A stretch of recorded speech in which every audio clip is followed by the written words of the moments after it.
Hello, good evening. എല്ലാവർക്കും സുഖമല്ലേ? ഞാൻ എൻ്റെ വ്യൂവേഴ്സിനൊക്കെ ഒന്ന് കാണാൻ വന്നതാണ്. എൻ്റെ പേര് ശൈലജ.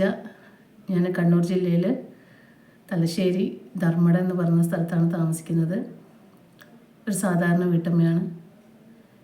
സാധാരണ വീട്ടമ്മ എന്താണ് സാധാരണ വീട്ടമ്മ? ഞാനൊരു സാധാരണ വീട്ടമ്മയാണോ? അല്ലെങ്കിൽ നമ്മളൊരു സാധാരണ വീട്ടമ്മമാരാണോ?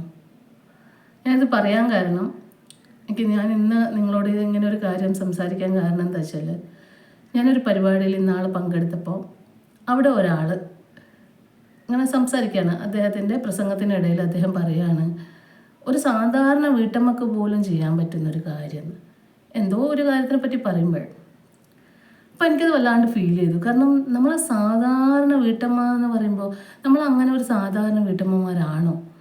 നമുക്കെന്താ ഒരുപാട് കഴിവുകളില്ലേ? നമ്മൾ എന്തുകൊണ്ടാണ് ഒരു വീട്ടമ്മയായിട്ട് മാറി ഒതുങ്ങിപ്പോകുന്നത്?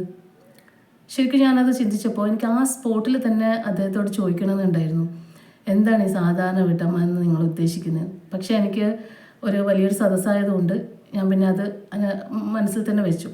പക്ഷേ ഇപ്പോൾ ഒരു ചാനൽ തുടങ്ങിയപ്പോൾ എനിക്ക് തോന്നി അത് നിങ്ങളോടും കൂടെ ഷെയർ ചെയ്യണമെന്ന്. നമ്മൾ ഒരുപാട് ആൾക്കാർ വീട്ടമ്മമാരായിട്ട് വീട്ടിലിരിക്കുന്നുണ്ട്. നമ്മളൊന്നും സാധാരണക്കാരല്ല. നമുക്കൊരുപാട് കഴിവുകളുണ്ട്. നമ്മൾ ഒരേ സമയം തന്നെ നമ്മളെ എല്ലാ കഴിവുകളും ഉപയോഗിച്ചിട്ടാണ് ഒരു വീടിനെ മുന്നോട്ട് കൊണ്ടുപോകുന്നത്. ഇപ്പം നമ്മളൊരു ഡോക്ടറാണ്, നേഴ്സാണ്, സെർവൻ്റാണ്, കുക്കാണ്, പിന്നെ ഈവൻ നമ്മൾ ടീച്ചറാണ്, അതുപോലെ തന്നെ ഒരു ഫൈനാൻഷ്യൽ മാനേജറാണ്, എല്ലാമാണ് നമ്മൾ. അപ്പോൾ അങ്ങനെ എത്രയും കഴിവുകളുള്ള നമ്മൾ ഒരു വീടിനെ മൊത്തത്തിൽ നമ്മൾ മാനേജ് ചെയ്യുന്ന നമുക്ക്, അല്ലെ നമ്മളെ ഒരു സാധാരണ ഒരാൾ എന്ന് പറഞ്ഞിട്ട് അഭിസംബോധന ചെയ്യുമ്പോൾ അത് ഭയങ്കര വിഷമമുള്ള കാര്യമാണ്. അപ്പോൾ നമ്മൾ ഒരു വീടിനെ മുന്നോട്ട് കൊണ്ടുപോകുമ്പോൾ നമുക്ക് ഒരുപാട് സ്ട്രെസ്സും സ്ട്രഗിൾസും പലതും നമ്മൾ അനുഭവിക്കേണ്ടി വരുന്നുണ്ട്. എന്നെ സംബന്ധിച്ചിടത്തോളം ഞാൻ ഒരു എഡ്യൂക്കേറ്റഡ് ആയിട്ടുള്ള ഒരാളാണ്. കുറച്ചു കാലം വർക്ക് ചെയ്തതാണ്. പക്ഷേ എനിക്ക് എന്താ പറയണ്ടേ, പിന്നെ എൻ്റെ വർക്ക് കണ്ടിന്യൂ ചെയ്യാൻ സാധിച്ചിട്ടില്ല. കാരണം എന്തുകൊണ്ടാണെന്ന് വെച്ച് കഴിഞ്ഞാൽ, പകുതിക്ക് വെച്ചിട്ട് എൻ്റെ ചെറിയ മോള് രണ്ടാമത്തെ ഡെലിവറി കഴിഞ്ഞപ്പോൾ വീട്ടിൽ നോക്കാൻ ആളില്ലാത്ത ബുദ്ധിമുട്ടും മറ്റുള്ള സാഹചര്യങ്ങളും കൊണ്ട് എനിക്ക് പിന്നെ വർക്ക് ചെയ്യാൻ പറ്റിയില്ല. അന്നു മുതൽ ഞാൻ വീട്ടിലാണ്. മകൾക്കിപ്പോൾ 8 വയസ്സായി. ഇപ്പോഴാണ് ഞാനൊന്ന് ചെറുങ്ങനെ പുറത്തൊക്കെ ഇറങ്ങാൻ തുടങ്ങിയത്. അപ്പോൾ ഞാനൊരു 40 വയസ്സ് കഴിഞ്ഞ ഒരാളാണ്. അപ്പോൾ എന്നെ സംബന്ധിച്ചിടത്തോളം ഇത്രയും വയസ്സ് കാലയളവിൽ ഞാൻ ഒന്നും ചെയ്യാതെ വെറുതെ ഇങ്ങനെ വീട്ടിൽ മക്കളെയും നോക്കി അങ്ങനെ ഇരിക്കേണ്ടി വന്നു. കാരണം സാഹചര്യം, മക്കളെ നമ്മൾ നോക്കണം, ഇല്ലയെന്ന് ഞാൻ പറയുന്നില്ല. നമ്മുടെ കുട്ടികൾ നമ്മളെ സ്വത്താണ്, നമുക്ക് ദൈവം തരുന്ന നിധിയാണ്. അപ്പോൾ അത് നമ്മൾ നോക്കിയാൽ മതിയാവും. പക്ഷേ അതിനോടൊപ്പം തന്നെ നമ്മുടേതായിട്ടുള്ള കുറേ ആഗ്രഹങ്ങൾ, കുറേ ആവശ്യങ്ങൾ എല്ലാം മാറ്റി വെച്ചിട്ടാണ് നമ്മൾ അവർക്ക് വേണ്ടിയിട്ട് മാത്രമായിട്ട് കുറേ വർഷം പോക്കുന്നത്. അപ്പോൾ ഇപ്പോൾ ഞാൻ ഇവിടെ സ്വന്തമായിട്ട് വീടൊക്കെ എടുത്ത് നമ്മൾ താമസിക്കുമ്പോഴാണ് ശരിക്കും എനിക്ക് സമൂഹത്തിലേക്കൊന്ന് ഇറങ്ങി ചെല്ലാനൊക്കെ സാധിക്കുന്നത്. ഇപ്പം ഞാൻ ഒരു സാംസ്കാരിക വേദിയിൽ വർക്ക് ചെയ്യുന്നുണ്ട്. അതുപോലെ തന്നെ കുടുംബശ്രീ, അങ്ങനെ ചെറിയ കുറച്ച് കാര്യങ്ങളിലൂടെ ഞാൻ മുന്നോട്ട് പോവുകയാണ്. ഞാൻ വളരെ റിലാക്സ്ഡാണ്. അപ്പോൾ എന്ന് വെച്ച് കഴിഞ്ഞാൽ അവരങ്ങനെ ഒരാൾ നമ്മളെ സാധാരണക്കാരി എന്ന് പറഞ്ഞിട്ട്, അല്ലെങ്കിൽ സാധാരണക്കാരായ ഒരു വീട്ടമ്മ എന്ന് പറഞ്ഞിട്ട് ചെയ്യുമ്പോൾ നമ്മൾ അങ്ങനെ ഒരു ഒതുങ്ങിക്കൂടുന്നത് കൊണ്ടല്ലേ സത്യത്തിൽ നമ്മളങ്ങനെ സാധാരണക്കാരായി പോകുന്നത്. നമ്മുടെ ഇടയിൽ ചിത്രം വരയ്ക്കുന്ന ആൾക്കാരുണ്ട്, അതുപോലെ പാട്ട് പാടാൻ അറിയുന്നവർ, അഭിനയിക്കാൻ അറിയുന്നവർ, മറ്റ് പല കഴിവുകളുള്ള ഒരുപാട് വീട്ടമ്മമാരുണ്ട്.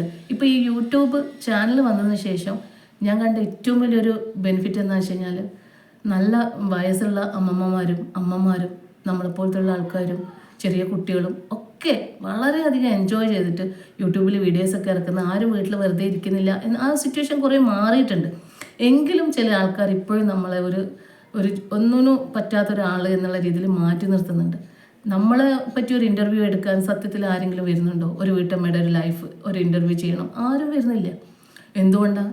നമ്മളെ സമൂഹത്തിന് വേണ്ടി ഒന്നും ചെയ്തില്ല എന്നുള്ളതാണ്. പക്ഷെ നമ്മളറിയാതെ നമ്മൾ പലതും നമ്മളെ സമൂഹത്തിന് നല്ല സമൂഹത്തിന് വേണ്ടിയിട്ടുള്ള മക്കളെ നമ്മൾ വാർത്തെടുത്ത് കൊണ്ടുവരുന്നുണ്ട്, അല്ലേ? നമ്മളെ മക്കളെ നമ്മളെ സമൂഹത്തിന് വേണ്ടിയിട്ട് ആക്കുന്നത് നമ്മൾ തന്നെയല്ലേ?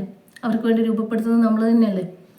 അപ്പോൾ നമുക്ക് അങ്ങനെ ഒരു സിറ്റുവേഷനിൽ നമ്മൾ ശരിക്കും എന്താ പറയേണ്ടത്, ഇങ്ങനെ ഒതുങ്ങിയിട്ട് ജീവിച്ച് നമുക്കൊന്നും അല്ലാതെ ഇങ്ങനെ ആയി തീർന്ന് ഇവരൊക്കെ പറയുന്നത് കേട്ട് ഇങ്ങനെ ആരും തളർന്നിരിക്കാൻ പാടില്ല.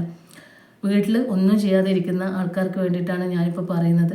നമുക്കിപ്പോൾ കുടുംബശ്രീ, അതുപോലെ തന്നെ ഈ പലതരത്തിലുള്ള സാംസ്കാരിക വേദികൾ, കലാപരമായിട്ടുള്ള കഴിവുകൾ തെളിയിക്കാനുള്ള വേദികൾ, അതുപോലെ വനിതാ സാഹിതി. ഇപ്പോൾ പ്രധാനമായിട്ട് ഇപ്പോൾ കേരളത്തിൽ മുഴുവൻ വനിതാ സാഹിതിയുടെ പ്രവർത്തകർ നല്ല രീതിയിൽ പ്രവർത്തനം കാഴ്ചവെക്കുന്ന ഒരു സമയമാണ്. നമുക്ക് സ്ത്രീകൾക്ക്, വനിതകൾക്ക് നമ്മുടെ സാഹിത്യ രചനകൾ അതുപോലുള്ള കാര്യങ്ങളെല്ലാം ഓരോ സ്ഥലത്തും അവർ ഗ്രൂപ്പ് ഉണ്ടാക്കി അതിൽ ആ നാട്ടിലുള്ളവരെ ഉൾപ്പെടുത്തിക്കൊണ്ട് പാട്ട് പാടുന്നവരെയും ഡാൻസ് കളിക്കുന്നവരെയും ഒക്കെ എല്ലാം അഭിനയിക്കുന്നവരെ എല്ലാവരും ഉൾപ്പെടുത്തിക്കൊണ്ട് പ്രോഗ്രാംസ് ഒക്കെ നടത്തി മുന്നോട്ട് പോകുന്നുണ്ട്.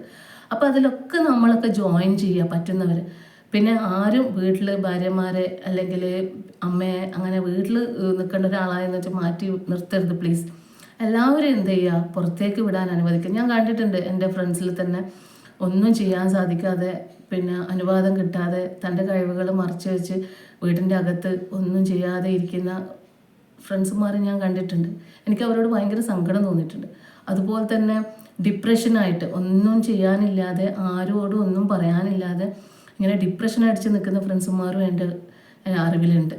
അപ്പോൾ അവരൊക്കെ ഇങ്ങനെ കാണുമ്പോൾ നമ്മൾ എന്തുകൊണ്ടാണ് ഡിപ്രഷനിലേക്ക് എത്തിപ്പോകുന്നത്? നമ്മൾ ഈ വീടിൻ്റെ ഉള്ളിൽ മാത്രം, നമുക്ക് ആകെ അറിയുന്നത് രാവിലെ ആകുമ്പോഴേ ഇഡ്ഡലിയും ദോശയും ഉണ്ടാക്കണം, ഉച്ചയ്ക്ക് ചോറ് സാമ്പാറും, രാത്രിത്തെ പരിപാടികൾ, ഇത്രയേ ഉള്ളൂ. നമുക്ക് സ്വന്തമായിട്ടുള്ളൊരു ടൈമോ സ്വന്തമായ ആവശ്യങ്ങളോ നമ്മൾ അറിയിക്കുന്നില്ല.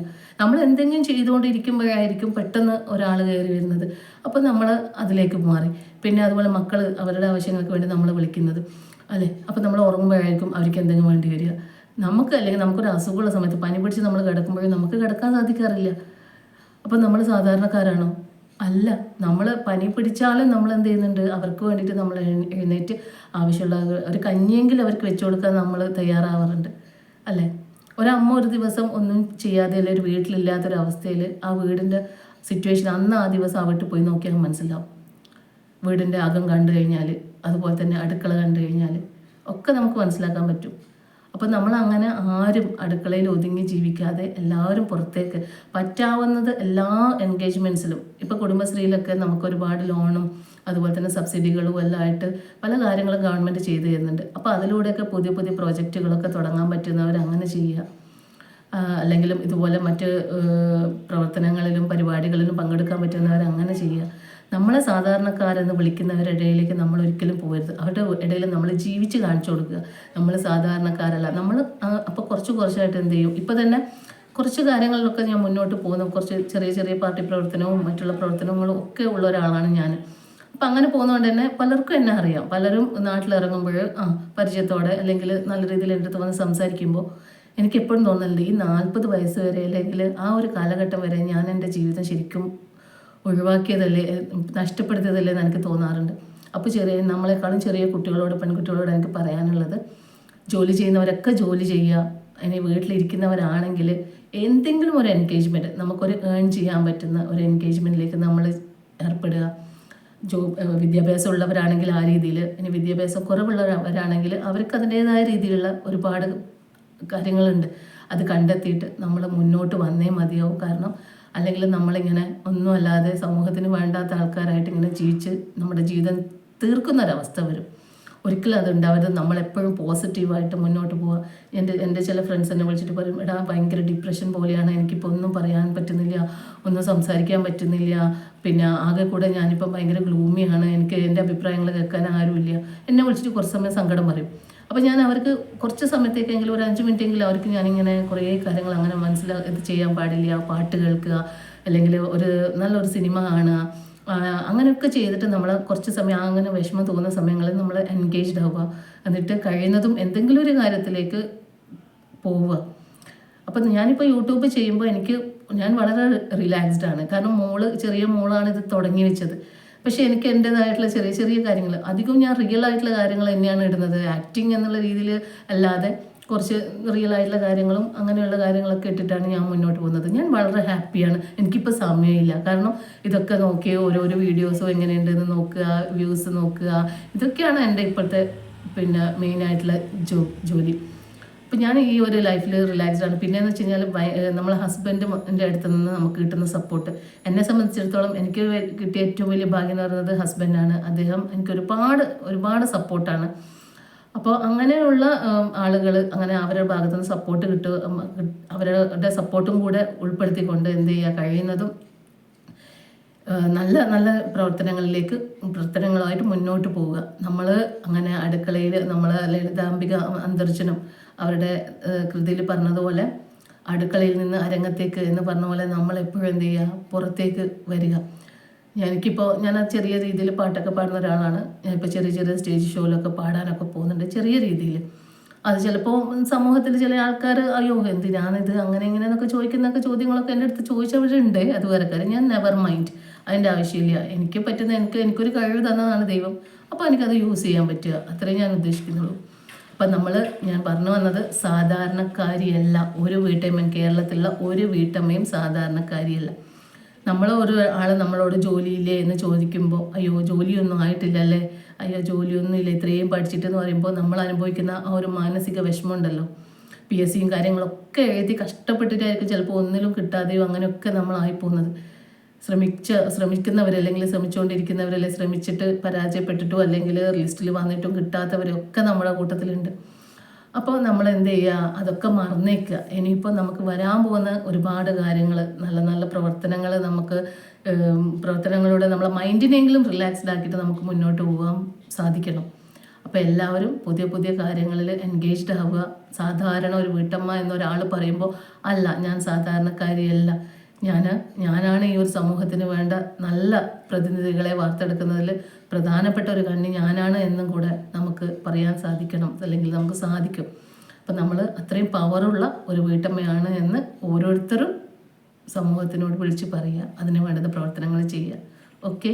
അപ്പോൾ ഞാനിപ്പോൾ പറഞ്ഞതിൽ തെറ്റുകൾ ഉണ്ടാവാൻ, ചിലപ്പോൾ ഒരുപാട് കുറ്റങ്ങൾ ചിലപ്പോൾ ഉണ്ടാവാം. കേൾക്കുന്നവർ ഇതെങ്ങനെ റിസീവ് ചെയ്യുമെന്ന് എനിക്കറിയില്ല. അപ്പോൾ നിങ്ങൾക്ക് ഇത് ഈ കേട്ടിട്ട് എന്തെങ്കിലും ഒരു ബെനിഫിറ്റ് ഞാൻ പറയുന്നതിൽ കിട്ടി, അല്ലെങ്കിൽ എന്തെങ്കിലും ഒരു കാര്യം ഉണ്ടായി എന്ന് തോന്നുകയാണെങ്കിൽ നിങ്ങൾ ഷെയർ ചെയ്യുക ഈ ഒരു കാര്യം മറ്റുള്ളവരിലേക്ക്. Thank you.